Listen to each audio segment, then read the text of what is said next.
Let's talk about a decision whether to have children or not, especially in times like this when there is job insecurity, where a lot of other things going on. How do we really make a decision as to whether to have children, especially if we have been delaying it for so long, right? And this is the topic that I've been coaching several of my clients, and I even have several of my other clients who have decided and went on implementing. Um, in two of the cases, they have decided to have children, despite job insecurity and all of this. And when I see them really owning their decision and feeling so fulfilled about their decision, I just feel, okay, this is the best gift of my work. So I thought today I want to help any of the humanitarians who have been fearing about how do you make a decision of whether to have a child, which is a very life-changing event. Uh, and I wanted to give an example of coaching that I did actually yesterday. And also, I have some visual ways to showcase some of the ways that you can get clear for yourself. So I was coaching an amazing client yesterday, and there were three concerns as to finding out whether she wants to have children. One is the job insecurity, obviously. The second concern is she feels like her life is amazing already, and child would bring a lot of changes, right? Will be messy, and the question is how to handle it or whether it's worth it. A lot of different ways that that concern comes up. And the third concern about a partner, whether this is the partner to have children with or whether the partner will be reliable throughout the process, whether the partner is there to support her in all of this or not, right? So these were the questions that we were coaching on. And I was telling her to look at it from two different self concepts. One is the fear based self, other is the trust based self concept. And these are my inventions, obviously, of framing it. But the way that I would like for you all to see whatever the decision you are making, you can look at it from both perspectives and see which one you are choosing. So let me, I hope you can see this. So the fear-based self-concept, and I saw this way of doing this. So fear-based self-concept is where we have the belief that says, I can't handle it. Because we are in a survival mode a lot of the time, we're so worried about everything else that we just have the identity that says, I can't handle it, right? And because we have that identity that says I can handle it, the usual thoughts that we have is it's hard. It's hard to have a child, or it's hard to have this and that. And then the emotion that usually generates from it's hard or it's impossible, the emotion is something like fear. And then from that fear, the decision that we make is something like, I can't do this. And fear is a very protective type of emotion that usually wants us to save energy and say, don't do it. It's too hard. You can't handle it, essentially. Right. And then what fear often makes us do is suppress the desire.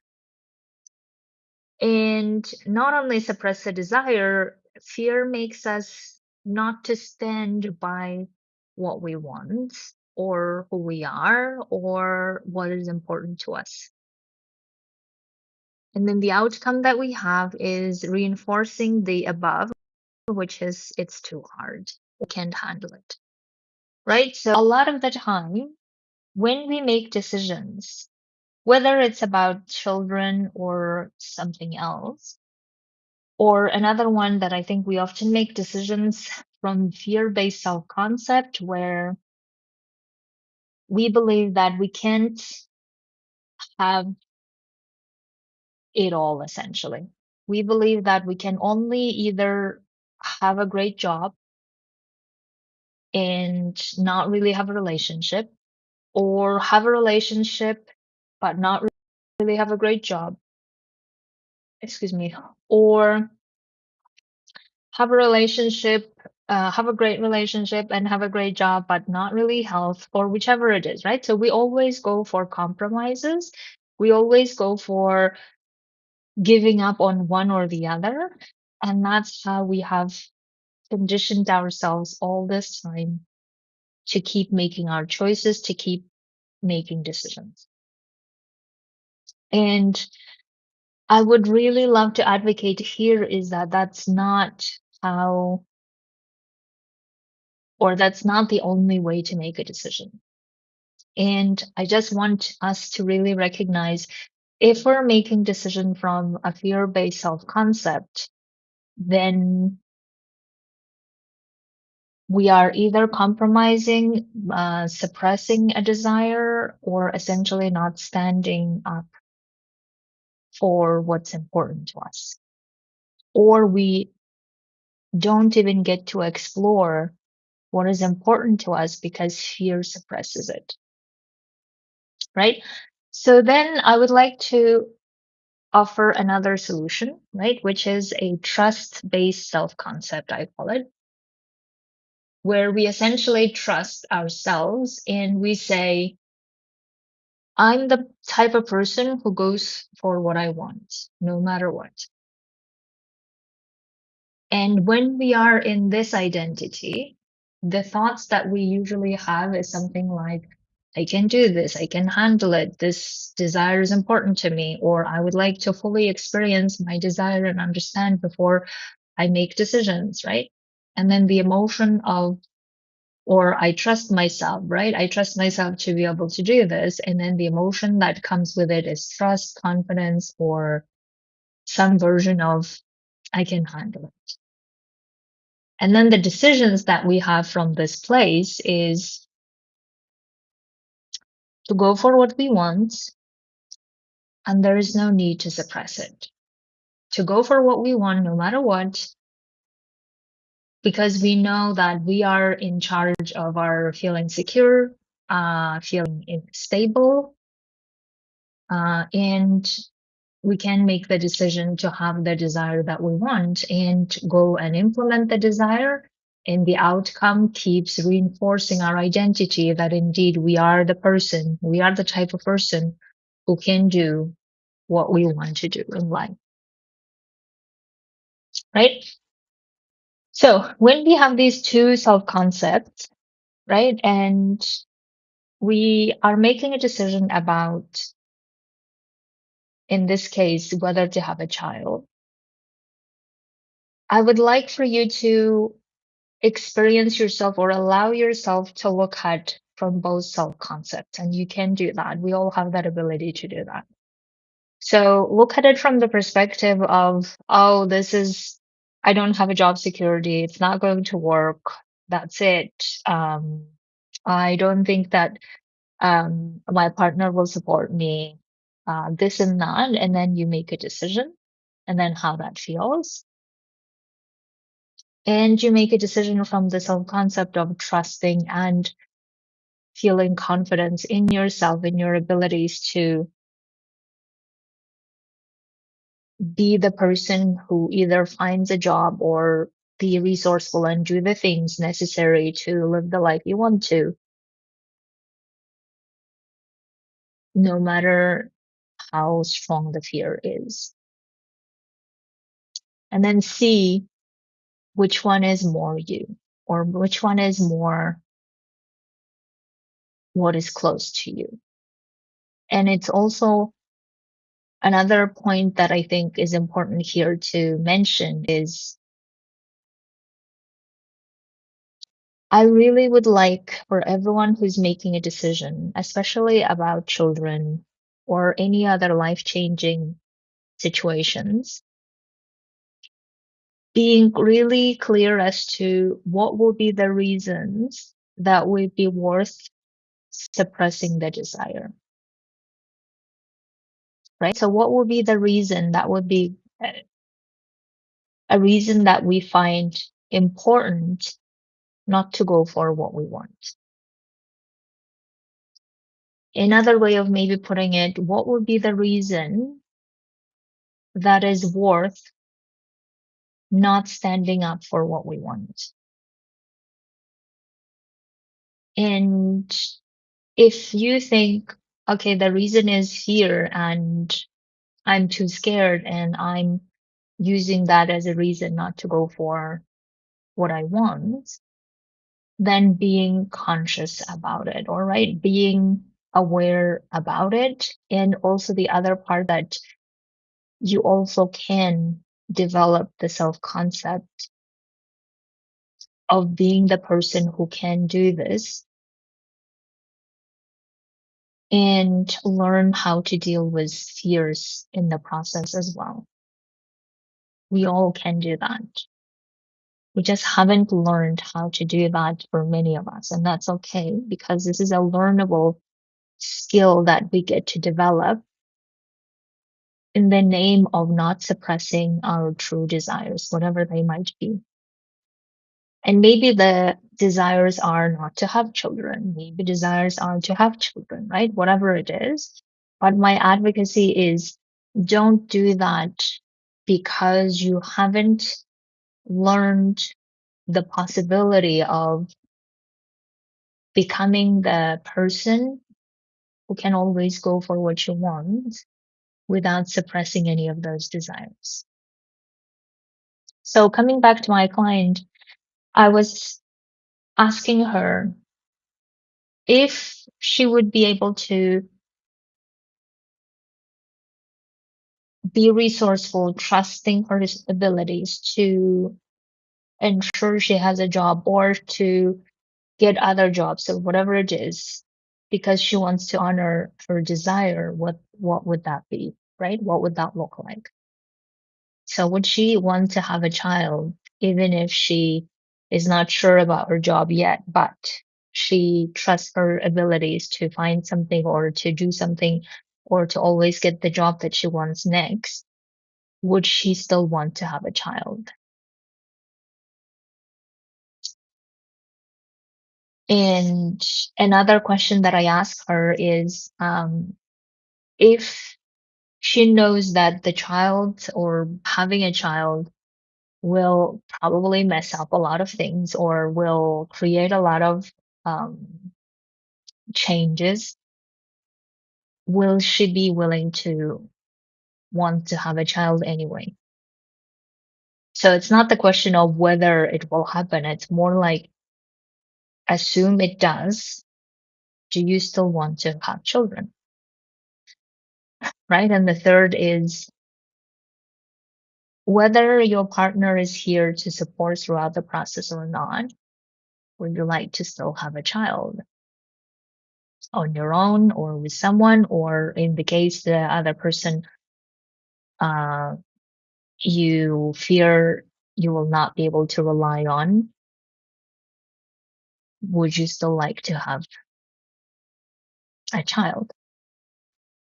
And then we were discovering that because of her staying in this fear or, oh my God, how do I do this? Whether I do it is all of these things, we've discovered that she hasn't spent time enough to really feel what would it like to have a child, to feel what would it like to experience her life not to have a child moving forward, right?